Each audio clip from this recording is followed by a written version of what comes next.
Hello friends, good afternoon and welcome to EduSat Live Lectures. Dear friends, today in philosophy we will try to understand the concept of language and reality in Indian philosophical system. In this we will try to understand the relationship between word and meaning. We also try to see the nature of language and reality. To discuss this topic, we have with us our subject expert, Dr. Dhananjay Singh. Dr. Singh is Assistant Professor in Center for English Studies, School of Languages, JNU. Without further ado, I would like to welcome Sir to our studios and request him to start the lecture. Welcome, Sir. Thank you. Thank you, Amrit. So, as announced by you, we're going to talk about the relationship between language and reality in Indian philosophical systems or Indian philosophy. Well, most of the Indian philosophical systems, in fact, almost all of them have a philosophy of language. In fact, because language is considered central to the understanding of reality and understanding of phenomena, and also the understanding of metaphysical ideas. In fact, metaphysical understanding of reality. Now. When we come to discuss the relationship between language and reality, the first question which comes to our mind commonsensically is this: that what is the advantage we have, advantage with the use of words and sentences, or use of linguistic communication or linguistic symbols over the communicative, let's say the non-verbal means of communication, such as mime, of course, or body language, do communicate meanings. So what advantage do we have in using words and sentences or using human language? That's the one first basic question that we would like to address. The second, of course, which is a more philosophical question as far as the philosophy of language is concerned, is this: that words, in fact, are composed, or words comprise of letters or sound, or what we call as varna, of course, and varnas and letters are in fact particular as such, are in fact unrelated as far as their existence is concerned. So we have words which are, in fact, we get by combining the combination of sounds as such, or sentences are again combinations of sounds, in fact. But if when we talk of the relationship between words and reality, or language and reality, language which is composed of different parts as such, or different units or different elements which are individual, which are separate, which are partitive, which constitute of parts, how is it that they convey a unitary meaning? In other words, how can language, or how can words which are individual and specific can communicate, or can give rise to and can produce cognition which is unitary, basically? Now let's address the first basic question that we talked about, which was advantage of human language over other means of communication, non-verbal means of communication. The first, of course, which is obvious, is this: that non-verbal means of communication, the body language, for instance, or mime, for instance, can only communicate certain variety of certain kinds of limited kind of meaning as such, right? So these means of non-verbal communication cannot cover all possible aspects of communication that we seek to communicate, more so when it comes to abstract meanings as such, or metaphysical meanings as such, which may be debatable, but yes, there definitely is a kind of a distinction when we talk of the relationship between language and non-verbal means of communication. The second, more important, of course, is this, though again it's debatable, is this: that non-verbal means of communication cannot in fact claim that much clarity as such in terms of the relationship between a sign and a meaning, or sign and an object. That clarity is not as absolute conventionally as it is with human language. But here, when I say that the word can communicate a meaning with a greater degree of clarity, there is a point of debate which I will take up a little later. So basically, that's a fundamental difference. Therefore, we show that when we're talking of language as such, basically we are talking about a more clear or more definite ways to understand what reality is. And that brings us to the question that we are concerned with, which is the relationship between language and reality. Now, before we take up this question, I would like to make it clear over here is this, that why Indians in fact considered in their intellectual tradition language as core of reality is because there is an understanding in philosophy which in fact saw a kind of a parallel or saw synonymous ideas, synonymous constructs between reality and language. So as we know that reality, what we understand, of course, world as such, is composed of some basic categories, of course, some basic categories in philosophy. And the category, of course, can be explained through a sentence like this, that let's say Mohan is the name of a bull. I can just take, for example, Mohan the bull, Mohan the white bull is walking. Let's say, if I can put it this way. Now, Mohan is a particular name, of course. So when we talk of Mohan in relation to the bull, we're talking of a particular bull whose name is Mohan, a proper noun over here. And then we have Mohan the bull. Now, bull is a category, of course, is a class word, of course, and it designates a universal category. So which in fact includes all bulls, of course. So bull is a common generic, in fact, category. So Mohan, which is a particular, let's say, the individual cow, which is named. Bull, of course, is a universal category. And then you have white. White is a quality, of course. And then is walking. Walking is an action. So in other words, reality is constructed or is constitutive of one particular, which is Mohan here in this case, bull, which is the class, which is universal, so particular, universal. White, of course, is a quality, so quality, and walking is an action, so action. So you have particular, universal, quality, action. Now, similarly, the major categories of language, of course, are particular, universal, quality, and action.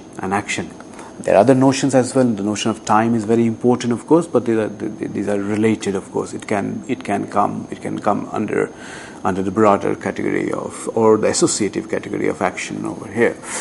Action, or even in certain cases of name or universal. But the more fundamental question, which is hidden over here, which is a very primary question as far as the Indian philosophy of language, is this: that what is more important in understanding an object, or in understanding a particular set of objects in a particular condition?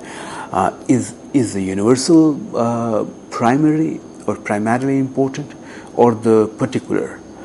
In other words, is that when we see, let's say, an object, a common object like a bottle, for instance, like a bottle.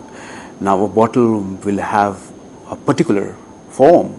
This bottle, for instance, of a certain level, let's say. So, a particular bottle which I see, which I perceive, and the universal bottle is the idea of the bottle. So, for me to have a cognition of the bottle, what is more important? The particular bottle is more primary, on which depends my understanding of the idea of the bottle, or is the other way around? It's something which is very much ingrained in this whole idea of language and reality, which we'll touch upon if we have time today. But there's a fundamental question which is involved over here. Now, when we take this discussion further, first we have to stop and reflect as to the nature of the relationship between language and meaning as such. Nature of the relationship between language and meaning, and language, meaning, and object. We talked about different philosophical systems in India, or different philosophies having their own point of view. In fact, we know that the Indian word for philosophy is darshan, of course, and darshan, of course, as you know, the word drishya, of course, to have a vision, to have a particular way of looking at things. So none of the Indian philosophical systems, of course, essentially claim an absolute knowledge of objects, or absolute knowledge of reality, but they do provide a certain way of looking at reality, and they engage with other different ways of looking at reality, and therefore it's darshan, of course, a particular way of looking at reality, and therefore there are debates, and they're rich debates. There's a debate for almost more than 1,000 years in Indian philosophy on the fundamentals of existence, and language is a very important part of it. Now, as far as the nature of language and meaning is concerned, let me start with the Mimamsakas, of course. Now, Mimamsa, as you know, can be translated roughly, of course, as a school of philosophy in India, which provides a kind of a method of critical reading or critical investigation. Therefore, hermeneutics. So, the first philosophy of hermeneutics would be Mimamsa. Therefore, and the objective of Mimamsakas, of course, was to develop means and develop categories to understand the utterances, the Vedic utterances, of course. So there are interpretive schools, but how to interpret Vedas so that the correct meaning of the Vedas, can be achieved, can be attained, and that's an objective. But of course, since it's an hermeneutic school, all the more the issue of language is very, very important.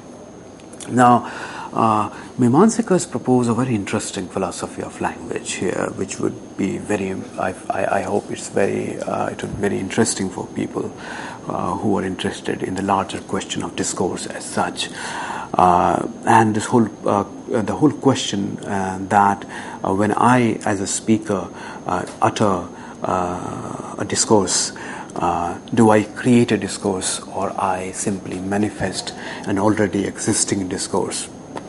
In other words, this can in fact take you to compare with some of the very recent, if not very recent, 20th century ideas of the nature of discourse, and how discourse in fact constructs us. At least the idea, the basic idea is there in Mimamsaka. Now, Mimamsaka was propounded, of course, the philosophical system was propounded by Germany, of course, and we can trace him back to 6th century BC, but he makes some very profound fundamental statements that we'll have time to talk about. And one of the primary statements there, of course, is this, that language precedes us, in the sense that the term, of course, which is that language does not need proof or any external evidence of its existence. In other words, it's not the speaker, or let's say the author, of course, which provides legitimacy to discourse. In fact, the author becomes a part of the discourse, is a creation of the discourse itself. That's the notion of swatah pramana, that the discourse already exists before it is uttered or kind of created, not created, but kind of repeated, let's say, in a way, by the author or the speaker. That idea goes back to almost 2nd century BC in India, and that goes back to Germany. And then his brilliant, in fact, expositor Kumaril Bhatt and Prabhakar Mishra in 8th century. And there's a very interesting debate having over there in that century between Sankaracharya and the Mimamsakas. But let me come back to our basic question, which is the nature of language. Now, Mimamsakas would posit that the relationship between language and meaning is eternal. It is as eternal, and it is as given as a relationship between, let's say, the sense and and an object, sense, eyes cannot but see, ears cannot but hear. So there is essential relationship, which of course comes from their notion, as I said, about the pre-existence of discourse. So Mimamsakas argue that words or language, in fact, is not whole as such. Whole in the sense, let's say, a sentence as a whole or a discourse as a whole. But by language, they essentially mean varnas, of course, which is the sound units, of course, or the letters as such, and they combine, of course, to form utterances, to form words and sentences. Now they're eternal, and the combination is also eternal as such, and the meaning that they produce is also eternal. It's not a creation of an individual, of course. It's not even a creation of God as such, but the thing is this, that the words that I speak, the words that you hear, the sounds that you hear, the discourses that are in fact repeated or uttered by the individual speaker and listened by the individual listener, is a sort of a manifestation of already existing sounds in the universe or sounds in the space. So all the sounds that I utter, in fact, already exist as dravya or as form in the space. And what my means of articulation, organs of articulation do is somehow kind of attempt to be proximate to the already existing sounds in the space. So language essentially, and that therefore is an eternal relation, as I said, and the language that we speak therefore is a manifestation of that already existing language. Now that point, of course, is something which is of course very important as far as the Mimamsaka is concerned, and therefore for them this unitary idea of language is therefore impossible or untenable to accept, and language therefore is omnipresent. For them is eternal, omnipresent, and integral, of course. Now, the distinction that they make, which I just said, of course, was a distinction between shabda and dhvani. Now, the language that we utter, the language we hear, is dhvani, of course. It's the audible properties of it is quite clear, for instance, is quite paramount as such. But the eternal word principle or the eternal word form, for instance, it can only be intuited as such. And we may, of course, as we may have different speakers, of course, and different speakers when they utter the same word, of course, they pronounce it differently. Does it mean that we have, let's say, 10 different speakers pronouncing the same word 10 different times? Does it mean, or will it mean that there are 10 different sounds? No. So in other words, a word as such exists in subtle form eternally, and when we utter the same word or the same sound, what we do here is that we produce dhvani as such, and we produce 10 different manifestations of the same word. We don't produce 10 different words as such. That's something which is important for us. And when we utter the sounds, of course, we utter them in the categories of time and space.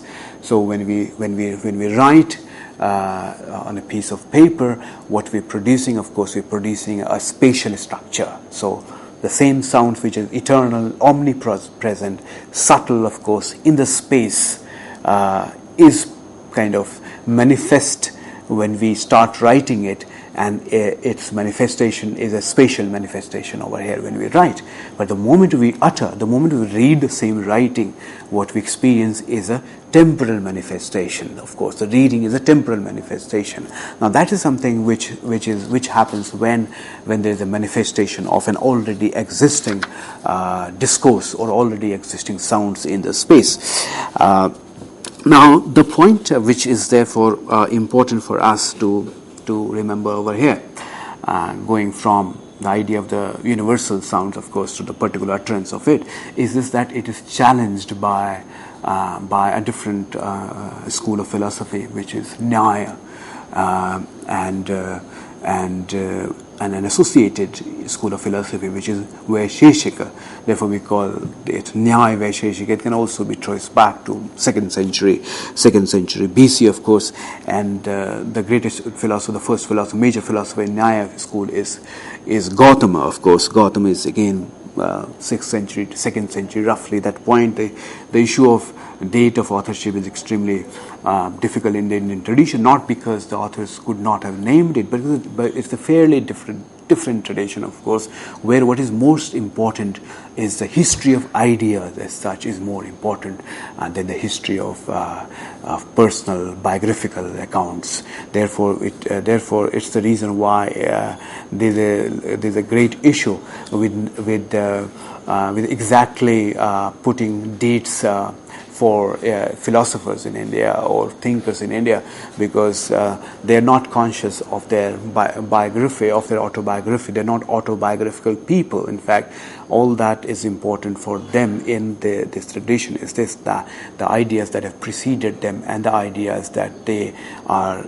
produce responding to it, and therefore there is a continuous tradition where, of course, authors figure, and therefore we can guess the date of the authors with a reference on the basis of the text, of course, and the references in the text of, let's say, the previous authors or philosophers, but it's not possible to date them exactly. So Gautama is 6th century to 2nd century BC, roughly. We can say that's a great period, obviously. And then you have the Vaisheshika Kannada. Now the argument, of course, they posit, of course, is this, that the relationship between language and meaning, or language and reality, is not eternal at all, but it is conventional the way we understand generally, of course, that the word is tied to a concept conventionally, because it is in a social setup. We agree somehow that the word is a sign, and therefore it stands for a signified, or it stands for an object or a meaning, and therefore this is fairly conventional. The arguments that they posit against Mimamsakas are very, very interesting, of course. And I can give you a few examples, of course, which is this, that there is no direct relationship, natural relationship, eternal relationship between word, meaning, and the objects that they stand for and they denote. And for them, this relationship is achieved by convention. A convention which would be a kind of a convention established by either God or supreme being or human beings. Because he says this, that the idea is this, that if the relationship between word and meaning was natural, and word and meaning and object was natural, then and it was eternal, natural, then word would coexist. In fact, sound would coexist with the object. So with the object we also have the sound, and we can perceive the object as well as the sound, or as well as the word. So word, meaning, and object can coexist. And if at all philosophically we posit such a situation, then they argue that the moment we utter the word fire, our mouth should be burning. If there is an exact natural relationship, so the utterance of the word fire should burn our mouth, because that way only we can defend that there is an eternal and a natural relationship between word and meaning. The second thing, of course, which is this, that if there was a natural relationship, then the same word, the same sound, or the aggregate of the same sounds in the words would mean the same thing everywhere, in all contexts, So contextual determination of meanings would not be possible, and therefore the variation of meanings that we talk about would not be there. And also that the same object, of course, is referred to by or is denoted by different words, that would also not be possible. Now, what they posit in their language philosophy is this, that the relationship between language, meaning, and object is attained, as I said, either by the will of God or by human agency, of course. And herein they refer to two different levels of language and meaning, which is and each of these they attribute to either God or human agency, which is what is called in Indian philosophy of language as abhidha and lakshana. In fact, there are four levels or kinds of language and meaning in the Indian system, in philosophy as well as aesthetics, because of course every philosophical system has its own aesthetics in a way, own aesthetics in the sense of the point of view about beauty, more so on poetics.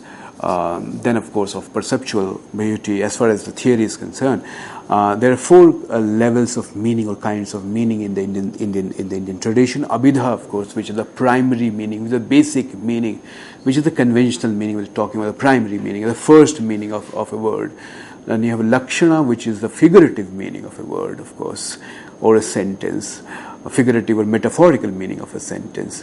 Vyanjana is a third kind of meaning, which is a symbolic meaning, suggestive meaning, which is of course more subtle than the metaphoric meaning. And the fourth meaning, of course, is tatparya, which is this, that the sentence taken as a whole will have a meaning which would be different from the meaning of each words in the sentence. In other words, meanings of each words in the sentence taken individually together and the meaning that we get after reading the complete sentence are different. Now that's what they call as tatparya.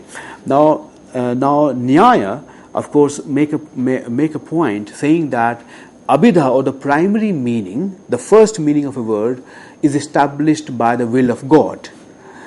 As far as the lakshana and other meanings are concerned, they are established by human agency. So, in fact, figurative meaning, the figurative meaning of a word, of course, is a creation of a poet as such. The metaphors are creations of poetry as such, or literature as such. So is Vyanjana, suggestion. So is tatparya, is an individual interpretation of a certain sentence. And therefore, they argue that the relationship is not eternal, but relationship is in fact conventional.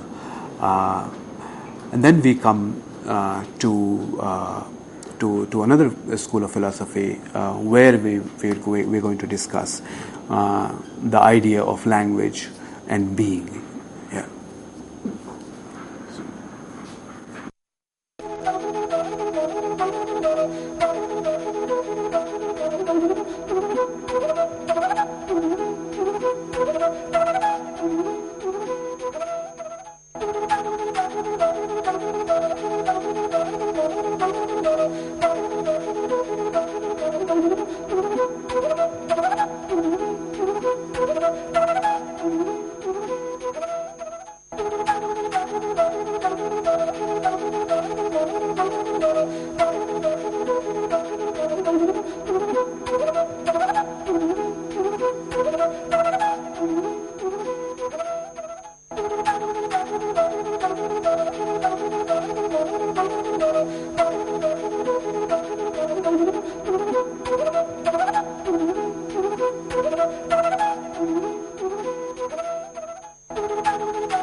Hello, friends. Taking the issue further, now we're going to talk about the philosophical school or system, which is known as Vyakaran, in fact. And Vyakaran is a school of philosophy. Panini, of course, is let's say the foremost philosopher in that system. Why Vyakaran, of course, which can be translated as grammar, is a school of philosophy, because obviously Vyakaran does not denote the study of the structures of language as such, as phonetics, as morphology, and the syntax and all. Because Vyakaran, of course, in the system was in fact one of the Vedangas. Vedangas, of course, is that in a way that it was very much implied there, studying the structure of the Vedic sentences. In that sense, let me take you to the idea that was very much primary to the Indian way of thinking about language, and we all are aware of the linguistic turn in Western philosophy, which is a 20th century phenomenon, a major turn in Western philosophy, of course, which moves from understanding that language is a medium to name or to express an already existing reality, to an expression that language in fact constructs reality. And therefore language is not simply a kind of a label that can be attached to existing objects, but in fact it's language that constitutes reality fundamentally. Therefore, when we refer back to the two ideas that we had, the relationship being language and reality is eternal or conventional, we are moving to Bhartrhari, of course, is a powerful philosopher in the Indian tradition in 5th century AD, and his philosophy expressed in Vakyapadya is a great text, of course, on grammar, on philosophy of language, and the first part of it is called Brahmakanda, of course, which is on the philosophy of language as such. And the idea that he utters there is not a new idea, basically, when we talk about language as constructing reality. In fact, this is as old as Rig Veda. So what I'm positing, which is of course which is quite evident, and which has become by now very well known, is this that something in the Western philosophy of language which happened and which changed the way the relationship between language and reality was seen, which happened in 20th century, is in fact at the core of Indian philosophy, and language is such an important part of it, which is this, that reality is unknowable without language as such. In other words, language is inseparable from consciousness. It's not that we perceive an object and therefore we then bring into our mind a word that we attach to the object and communicate it. In fact, this whole this cognition of an object that takes place is essentially a verbal cognition. So cognition is primarily verbal. In fact, it's the knowledge of an object is in the form of language, which takes shape or which takes form in our mind. In this section, we are going to discuss the relationship between consciousness, the human mind, and language, and thereby how it therefore constructs reality for us to communicate. What is important to remember in this line of thinking is this, that are of course are the assumptions that language, first of all, is speech and not writing, because obviously we are talking about consciousness as such, and we are talking about utterance as such, and therefore it's primarily speech, it's primarily oral as such. That's the first thing. The second thing, of course, is this that language constructs reality, and that's something that we talked about. In fact, going back to the first point, the words that we have in Sanskrit for speech, of course, is we all know about it. Bhasha is a very common term, of course. Bhasha, Vak, and Vani. These are three very important words as far as speech is concerned. Now, Bhasha comes from the root Varsha, of course, and the meaning of the root Bhasha means to make noise. The meaning of the word Vak, of course, Vak comes from the root Vach, of course, which means, of course, to speak. And Vani, of course, comes from the root Varna, which means to speak sweetly. In other words, to say that speech, performative speech, of course, is essential, is quintessential language for us, for this classical Indian tradition, and not writing. Now, I was saying that, in fact, this goes back to the Rig Veda. And there's a statement in Rig Veda which says that language, and translated, of course, which of course in translation, of course, means that language cuts forms in the vast ocean of reality. So the reality exists, of course, without separation as such, without parts as such. It's language that cuts forms in it, and therefore it gives forms to reality, which is a vast, seamless, non-partitive existence without beginning, without end. It's language which brings temporality, spatiality.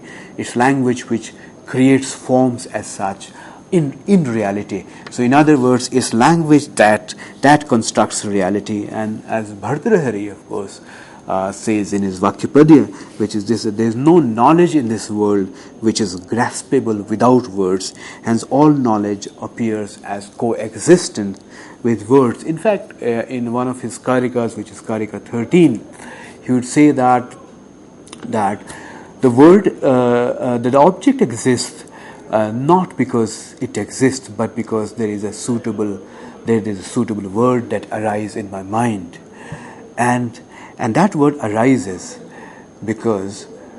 not because of it, but because there is an intentionality to name. So ultimately, it's consciousness that, in fact, constructs this whole continuum from consciousness to word to an object. And taking it further, let's read kind of a karika from Bhartrhari and its commentary. And its commentary, all Indian intellectual texts, of course, are composed in karikas, of course, or sutras, of course, and verses, and there is a commentatorial tradition. And here, let me introduce the idea of Shabd Brahm.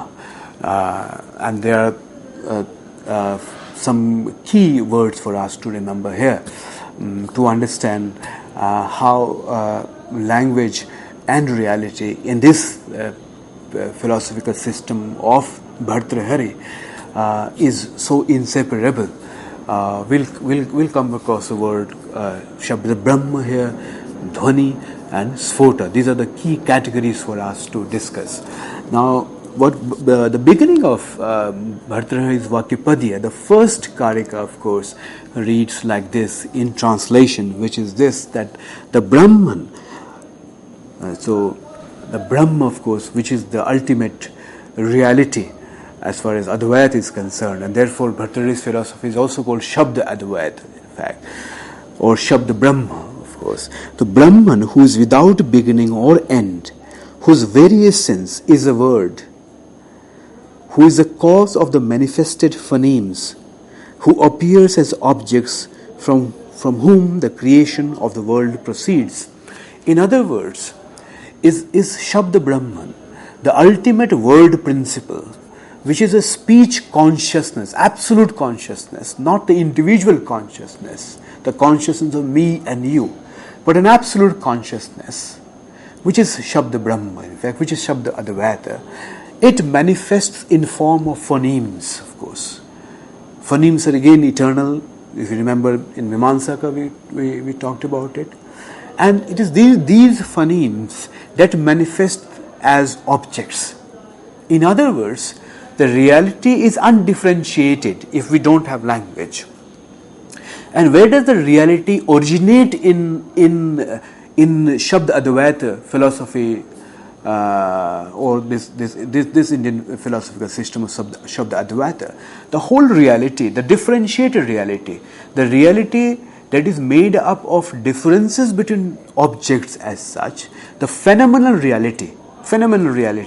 So we are talking about reality at a transcendental level, which is one, which is absolute consciousness, where there is no division as such, no division of time and space, no division of language and meaning, of word and meaning, no division of word and object. That's a reality which is of absolute unity, which is Shabda Brahma, which is that state according to Bhartrihari, which is the state of bliss as such, and which can be only known through intuition, what he terms as pratibha, which may happen in our reading of literature as well, in our reading of reality as well. At times, meanings comes to us in flash, and almost in mysticism, almost as mystic. Now that reality is an absolute reality, an absolute consciousness, composed of inseparable word and meaning, inseparable speech and consciousness, where the divisions of time and space and relation and the self and the ego, in fact, has not yet arisen. Now it is that Shabda Brahma, it is that absolute speech principle, the ultimate speech principle, that starts manifesting in form of the variegated reality that we perceive, that we know. Now that doesn't mean that this speech principle is either identical with the variegated world objects or world phenomena, or is identical with it. It's a very symbolic relationship, one can say that. Now, but what is important for us to remember in this discussion is this, that the relationship is that of origin, an origin of speech consciousness, in which inheres all possible forms of language as well as all possible forms of object. The difference of objects and the difference of words and meanings are in fact appearance of the speech principle. And this appearance could be compared with the appearance of, let's say, a rope in dark appearing as a snake. It could be that kind of appearance. Now, the thing that we have to remember in this context is the individual consciousness. The individual consciousness, of course, is, let's say, the first manifestation of the absolute consciousness, and therefore it's closer to an idea where the word and meaning are not yet separate. And in order to discuss that, I would like to repeat the question with which we began this discussion today, which is this, that if meaning is unitary, meaning of an object, let's say a cat, is unitary in my mind, meaning of a whole sentence is unitary in my mind, if meaning is unitary, if cognition of an object is unitary, how can it be denoted by language which is sequential, which is partitive, which appears and disappears? The cognition of an object exists in my mind as a totality, as a unitary. But its expression in words does not exist as totality. When I have an idea of an object in my mind, an idea of an object which is a linguistic idea as such, as we talk about, that because there is no difference over there. When it is uttered, the utterance, of course, the physical sound as such, the discourse as such, is in parts, comes in parts where there is a continual appearance and disappearance. The moment when I say the word bottle, that moment when I come to the sound t in bottle, b has already disappeared. But when you hear it, you hear in parts, but the cognition of the object takes shape in your mind again as unitary. It's almost like a painter comes to have an idea and he paints. The painting, of course, has parts. So he paints, let's say, a natural setting, and there are different objects here.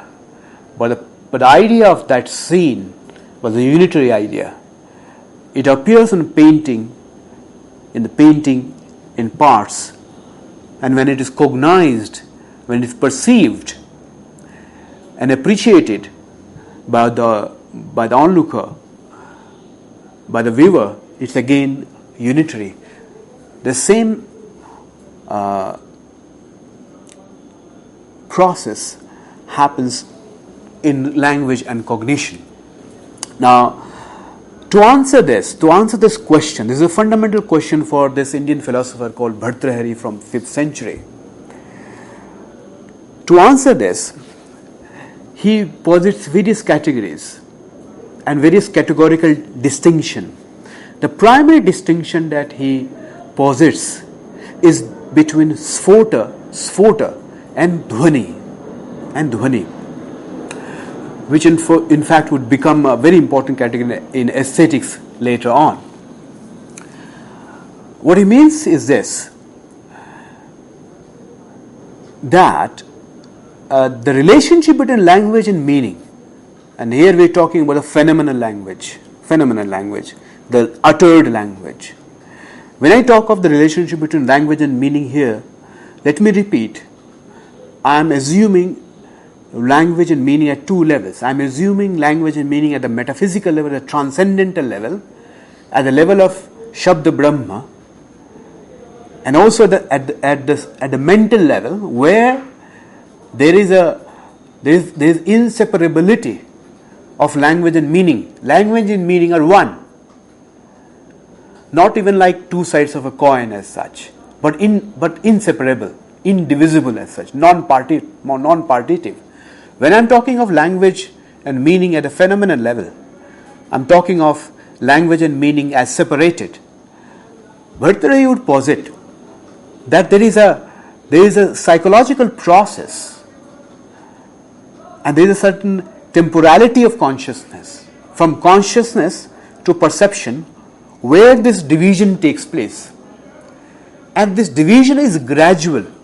No matter how instantaneous that gradual distinction process would appear to us, it happens pretty quickly, but it is gradual. It's almost like, and this example is Bhartrhari's, of course, it's almost like the egg of a peahen.